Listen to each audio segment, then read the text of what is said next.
I'm going to tell you what 2020 quarterback target Bryce Young had to say about his recent visits to Oklahoma and, yes, Texas, as well as when he plans to announce his commitment. And all that's coming up after the bumper. What do you mean you don't subscribe to my son's YouTube channel?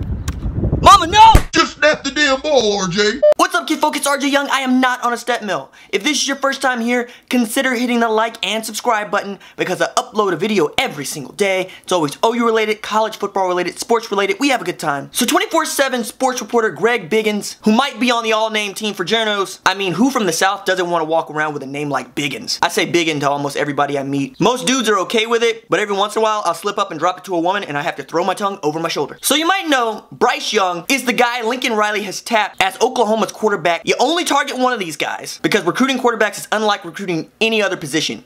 You want that person to know he's your guy. And quite frankly, it looks bad to recruit more than one quarterback from more than one class at a time. And Bryce Young falls in line with the kind of dual threat quarterbacks we love at Oklahoma. You might know that Tanner Mordecai is a dual threat quarterback who will join the Sooners this summer. I've spoken with Spencer Radler extensively about being Oklahoma's 2019 quarterback, and you can check out that interview on the Woosah podcast. And Bryce Young, hopefully, will be the guy for the 2020 class. He's a top 40 24/7 composite player, 4-star quarterback out of Mater Dei in Santa Ana, California. He stands 5'11", 176 pounds, and he can make plays with his arm and his legs. He's very bright, and by all accounts is a natural born leader. Exactly the kind of guy you want to play quarterback at Oklahoma. And he's been making the rounds of late. He visited Oklahoma for a third time, and this time with his father, and his dad seemed to be playing a big role in Bryce Young figuring out where he wants to play college football. After his third visit, he had this to say. The trip to Oklahoma was really good.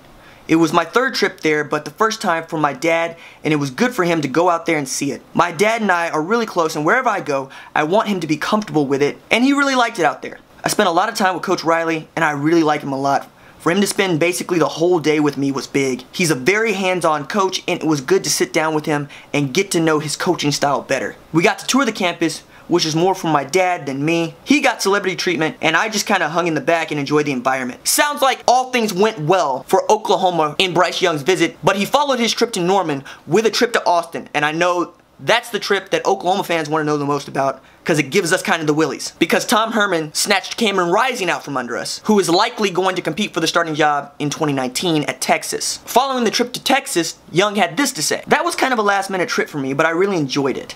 The first time I visited, I didn't get to spend much time with Coach Herman because he had a family commitment, but he and Coach Beck blocked out a ton of time for me, and I like both those guys. It was good to hear Coach Herman's coaching philosophy, his story, and learn about his background. Coach Beck talked to me about his coaching style, and we watched my film together, and that was cool. He's a very hands-on coach and broke down my film and showed me how he would coach me and areas for me to work on. He basically evaluated and broke down my film, and I loved that. He had cutouts for me and went over reads, progressions, and everything else. So for me, this sounds like Tom Herman didn't give Bryce Young the kind of treatment that he deserves and handed him off to the offensive coordinator most Texas fans hate. But if I'm a high school quarterback, I would love for the offensive coordinator to break down my film, tell me what I can work on, and tell me how I would fit into his offense. So I still think Oklahoma's in front here, but the dark horse that not a lot of people are talking about is USC, which is very close to home for him. And Bryce Young has made a number of trips to USC. He's even had this to say. I've been to USC a number of times, but I'm sure I'll be back there again soon. It's so close to home, and I wouldn't be doing my due diligence if I didn't take advantage of the opportunity to go and meet up with the coaches.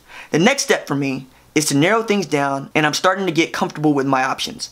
I think I have a good idea of what I want to do, and I'm just going to start focusing on the schools I like and go from there. And it sounds like those schools are Oklahoma, USC, and Texas.